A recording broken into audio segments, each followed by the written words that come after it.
ஏன் திரு செங்கோட்டையின் கட்சியிலிருந்து நீக்கப்பட்டார் என்பதற்கான விளக்கமாக நேற்று திரு எடப்பாடி பழனிசாமி சொன்னது, கட்சிக்கு விரோதமானவர்கள் கட்சியிலிருந்து நீக்கப்பட்டவர்களை திரு செங்கோட்டையின் சந்தித்த காரணம் அப்படின்னு அவருடைய அறிக்கையில குறிப்பிட்டிருந்தார்.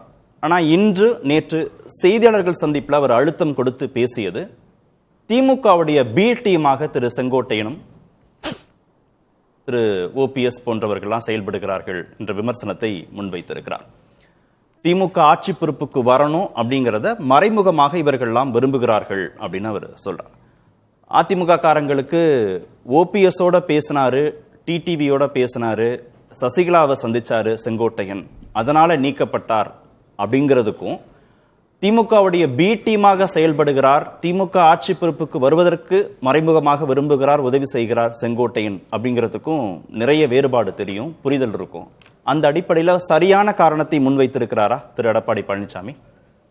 திமுக பி டீம் சொல்லும் போது அதிமுகவின் பக்தர்களுக்கு, அடிமட்ட தொண்டர்களுக்கு, எம்ஜிஆர் ஜெயலலிதா பக்தர்களுக்கு அது கொஞ்சம் உவப்பாக கூட இருக்கும். அதையெல்லாம் மனதில் வைத்து தான் எடப்பாடி பழனிசாமி அவர்கள் அவ்வாறு கூறுகிறார்கள். வெற்றியை தராதவர்னு சொல்ல முடியாது. ஏன்னா 2021 75 சீட்டு, அது ஒன்றும் மோசமான தோல்விங்களா நான் சொல்ல மாட்டேன். 10 ஆண்டு ஆட்சிக்கு பிறகு எடப்பாடி பழனிசாமி ஒரு தன்னிகரற்ற தலைவர்லாம் கிடையாது, எம்ஜிஆர் ஜெயலலிதா மாதிரி எல்லாம் கிடையாது. அவர் சசிகலாவால் முதலமைச்சர் ஆக்கப்பட்டவர். அதுக்கு பிறகு அவர் சந்தித்த முதல் பொது தேர்தல்ங்கிறது 2021.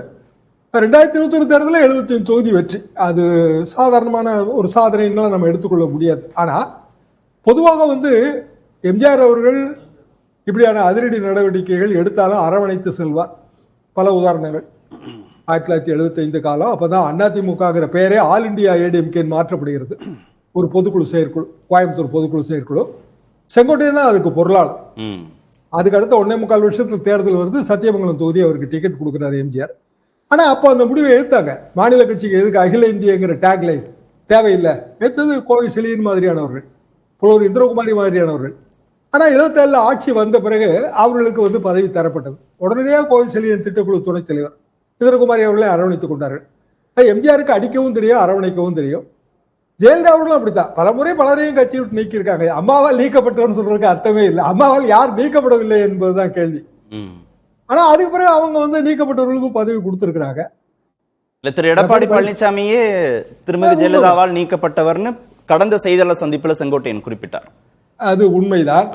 அதே நேரத்தில் எடப்பாடி பழனிசாமி அவர்கள் இன்றைக்கு சொல்றாரு, அம்மாவால் நீக்கப்பட்டவர் செங்கோட்டையன், நான் தான் பதவி கொடுத்தேன் அப்படின்னு. அம்மாவால் நீக்கப்பட்டவருக்கு அப்ப ஏன் நீங்க பதவி கொடுத்தீங்கிற கேள்வி வரும்ல அதுல இயல்பாக. 2017 வரைக்கும் அவர் கிடையாதுங்க. 2017 தான் டிடிவி 10 வருஷமா இல்லாம இருந்தாரு. அவர் மீண்டும் உள்ளே வந்தாருன்னா அம்மாவால் தண்டிக்கப்பட்டவர்களை எதுக்கு நீங்க உள்ள சேர்த்தீங்க?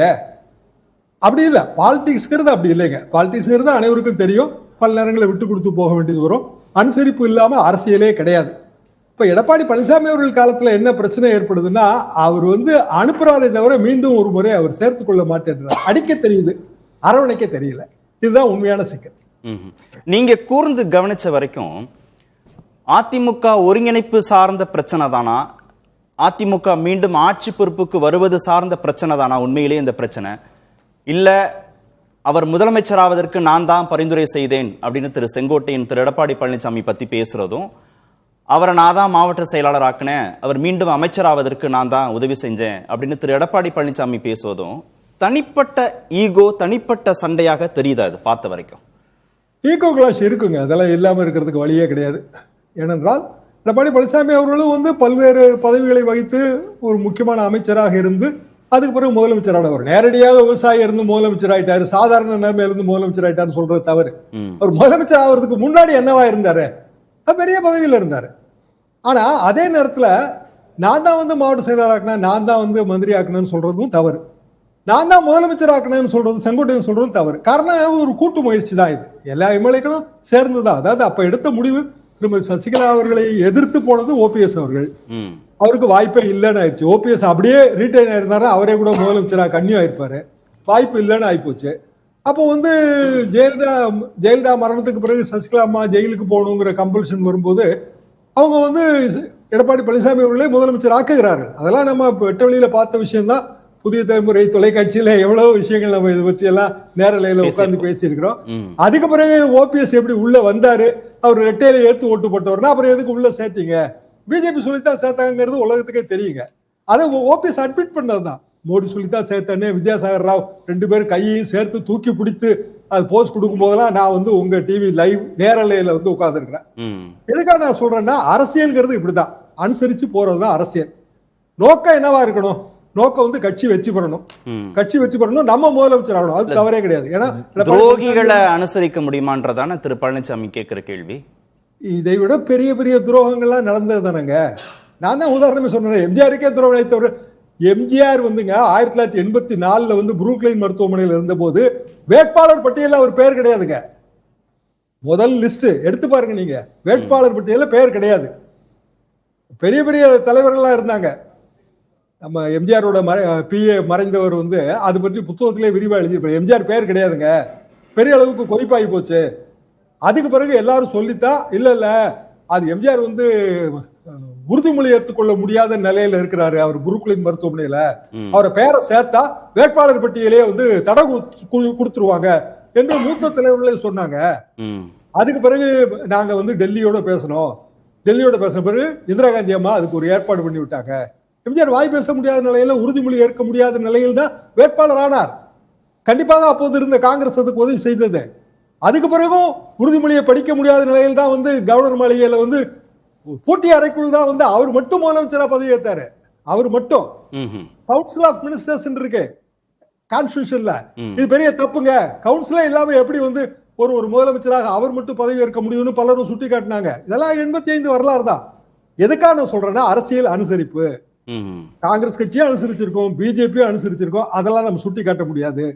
நம்ம கட்சிக்கு எது லாபம், நம்ம முதலமைச்சர் ஆக முடியுமா, அதுக்கு ஒருங்கிணைந்த பலம் என்ன என்று நினைப்பதற்கு எடப்பாடி பழனிசாமி அவர்கள் தவறுகிறார்கள், செங்கோட்டையன் அவர்கள் தவறுகிறார்கள். உண்மையான அதிமுக தொண்டர்களுக்கு எல்லாம் இது வந்து ரெண்டு பக்கமே தவறு இருக்குன்னு சொல்றீங்க. இப்போ இதுல உண்மையிலேயே எல்லார் பக்கமும் தவறு இருக்குங்க. ஓபிஎஸ் அவர்கள் அவரெல்லாம் சேர்ந்து தானே வந்து எடப்பாடி பழனிசாமி அவர்கள் பொதுச் செயலர் ஆகிறதுக்கான அந்த விதிமுறைகள் மாற்றம், இப்ப ஒருங்கிணைப்பாளர், இணை ஒருங்கிணைப்பாளர், இந்த விதிமுறைகள் மாற்றம் எல்லாரும் சேர்ந்து எடுத்த முடிவு தானே. ஆமா. அதுக்கு பிறகு ஏதோ ஒரு காலகட்டத்துல நமக்கு கோபம் வருது, சரியா வரல, நம்மளை யாரும் மதிக்க மாட்டேன்றாங்கிறதுக்காக தானே திருப்பி சண்டை வருது. அப்போ இந்த மாதிரி அரசியல் சண்டை பிற கட்சிகள்ல இல்லையானா இருக்கு. எப்படி இல்லாம இருக்கும்? கண்டிப்பாக இருக்குங்க. துரைமுருகன் போய் கேட்டு பாருங்க, அவருக்கு எத்தனையோ வருத்தங்கள் இருக்கும்.